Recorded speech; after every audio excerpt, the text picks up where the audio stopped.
नमस्कार दोस्तों, मैं अंकुर उपाध्याय स्वागत करता हूं आप सभी का आपके अपने YouTube channel share market analysis में। दोस्तों बात करेंगे मेटल स्टॉक्स के बारे में, लेकिन उससे पहले जरा बाजार का हाल देखिए। क्या मस्त बाजार चल रहा है आजकल दोस्तों। पहले ऊपर ओपन होता है, फिर नीचे जाता है, फिर दोबारा ऊपर आ रहा है और फिर शाम तक फिर नीचे हो जाएगा। इस तरीके का कहीं ना कहीं माहौल चल रहा है। ये जो मैंने लास्ट लाइन बोली शाम तक नीचे हो जाएगा, ये मैंने एक राइम करने के लिए बोला, अदरवाइज ऐसा कोई व्यू है नहीं। वो जो भी व्यू है अभी आपके साथ शेयर करूंगा। तो दोस्तों निफ्टी में ये जो हाल चल रहा है, ये कल की गिरावट हुई डाउ जोन्स में, उसके बाद कहीं ना कहीं थोड़ा प्रेशर था, लेकिन डाउ फ्यूचर्स अच्छे ट्रेड कर रहे हैं। इसीलिए एक अमेरिका में आज का सेशन एक अच्छा सेशन रह सकता है, इसको ही सोचते हुए बाजार कहीं ना कहीं पॉजिटिविटी दिखा रहे हैं। मैंने मॉर्निंग वाली वीडियो में शेयर भी करा था ये सब आपसे, लेकिन अभी मैं प्रॉपर बात करूंगा मेटल स्टॉक्स के बारे में, और स्पेशली टाटा स्टील, हिंडाल्को और वेदांता, इन 3 शेयर पे बात करूंगा। तो चलिए दोस्तों बिना किसी देरी के स्टार्ट करते हैं। वीडियो को आगे बढ़ाने से पहले आप सभी से एक रिक्वेस्ट है यार, जो लोग चैनल पे पहली बार आए हो प्लीज इसको सब्सक्राइब कर लीजिए, नोटिफिकेशन बेल आइकन दबा दीजिए, ताकि मार्केट से रिलेटेड हर खबर आप तक पहुंचे सबसे पहले। दोस्तों ये वीडियो इन्फॉर्मेटिव लगे तो प्लीज इसको लाइक कर देना, ताकि मुझे मोटिवेशन मिलती रहे। अगर आपकी कोई क्वेरी हो किसी स्टॉक से रिलेटेड तो प्लीज कमेंट बॉक्स में कमेंट करिए। बस ये मत करना कि भाई ये शेयर खरीदा था अभी लॉस में चल रहा है, क्योंकि इसमें कुछ ना अलग नहीं है, सबका लॉस में है आपका। इनफैक्ट मैं भी अपनी बात करूं तो मेरी पोर्टफोलियो में भी लॉस में आई होगी पिछले 2 दिनों में, हालांकि आज कुछ और है, क्योंकि सारे बाजार गिरे हैं। ग्लोबली मार्केट गिरी है, इंडियन इक्विटी मार्केट भी गिरी है, निफ्टी भी गिरी है, ब्रॉडर बेस मार्केट गिरी है, तो सभी लॉस में है। तो ये कोई अलग नहीं है, ना डरे बिल्कुल, ना घबराएं। आपका इन्वेस्टमेंट है, आप उसे इन्वेस्टमेंट के रूप में रखिए। अगर आप डेली प्राइस एक्शन देखेंगे तो वो तो एक ट्रेडर का काम है। तो चलिए दोस्तों, अभी मैं आप सभी के साथ सबसे पहले बात करता हूं टाटा स्टील के स्टॉक के बारे में।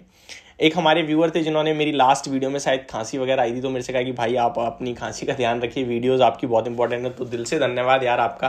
एंड बाकी मैंने मेडिसिन ले ली है। अभी टाटा स्टील के बारे में बात करें तो स्टॉक में लगभग 97.80 के भाव पर ट्रेड कर रहा है ये स्टॉक। आज भी 2 रुपए की गिरावट है।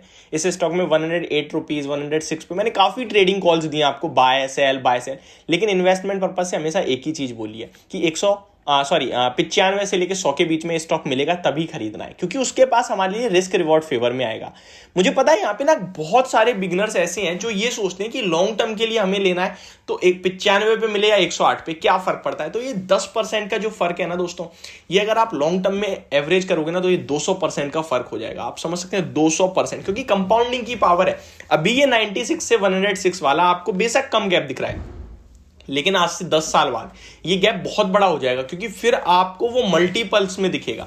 तो इसको आप समझिए, अब आपके पास भाव मिल रहा है ना आपको, और जब आप 10 साल के लिए ले सकते हो तो फिर आप 5 महीने 6 महीने वेट भी कर सकते हो कि किसी करेक्शन में मुझे नीचे मिले।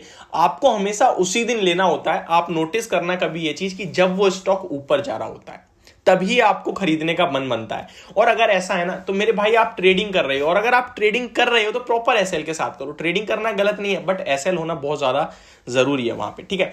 चलिए दूसरे स्टॉक की तरफ चलते हैं। पहले टाटा स्टील की बात कर लूं। यहां पे बाइंग बननी है अब स्टॉक में, कहीं ना कहीं आपको यहां पे, और 95 के आसपास आ चुका है, 98 97 पे डेफिनेटली खरीदारी करके चलना चाहिए और होल्ड करना चाहिए। आज मैं एक ब्रोकरेज हाउस की रिपोर्ट भी पढ़ रहा था जहां पे 140 तक के टारगेट थे, तो काफी बुलिश है वो। लॉन्ग टर्म के हिसाब की बात है, लेकिन ये शॉर्ट टर्म में हो सकता है 90 पे भी जाए और नीचे ऊपर देखे, बट हाँ डेफिनेटली खरीदना चाहिए। अब बात करते हैं हिंडाल्को के बारे में। तो दोस्तों हिंडाल्को के बारे में बात करें, 374 रुपीज के भाव पर ये स्टॉक ट्रेड करता हुआ दिख रहा है इस समय आपको। काफी बड़ी करेक्शन दिखी है, इनफैक्ट जहां से स्टॉक चला था वहीं आ गया है दोबारा। अब इस स्टॉक में भी कल भी मैंने आप सभी के साथ शेयर करा था कि ये स्टॉक लगभग आपको 368 टू 365 पे मिल सकता है। आज का लो एग्जैक्टली 365 का है।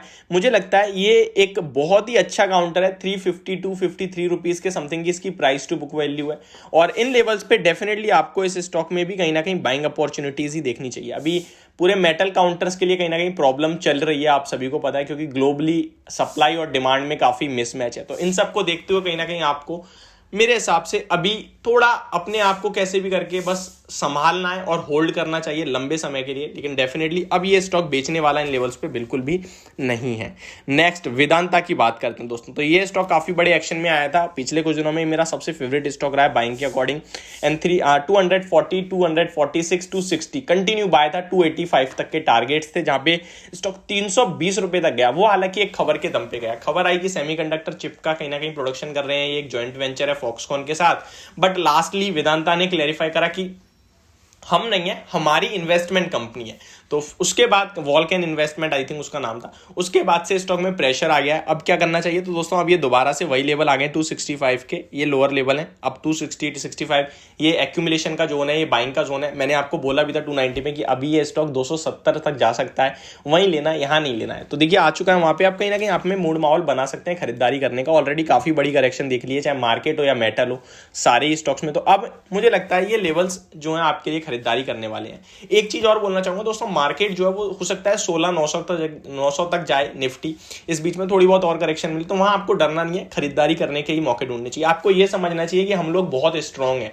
जो अमेरिका गिर रहा है वो उनकी खुद की प्रॉब्लम है, इन्फ्लेशन, और अगर आप उनके रेट कहीं ना कहीं रेट्स में देखोगे, इंटरेस्ट रेट्स में, तो काफी बड़ा डिफरेंस है।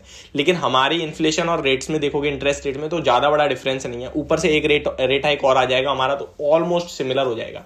हम लोग बहुत अच्छे हैं, और अगले 2 साल के लिए अगर आप निवेश करते हो तो भारत में आपका बहुत बड़ा पैसा बनने की उम्मीद है। तो ये मेरी पूरी वीडियो होप आपको समझ में आई होगी। Thank you so much for watching this video. Have a great day guys.